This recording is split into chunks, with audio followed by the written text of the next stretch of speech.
इयत्ता 4च्या पुस्तकात routine the pan आपण शिकलो का नाही, नंतरच्या युनिटमध्ये ही संकल्पना आहे टीचरचं पोस्ट बॉक्स.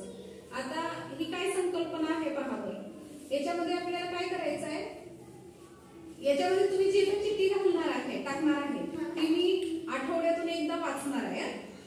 तर त्याच्यामध्ये तुम्हाला याच्यामध्ये जी चिठ्ठी तुम्ही लिहिणार आहे ती चिठ्ठी तुम्ही इंग्लिशमध्ये घ्यायची. मग तुम्हाला काय वाटतं काय म्हणजे समजा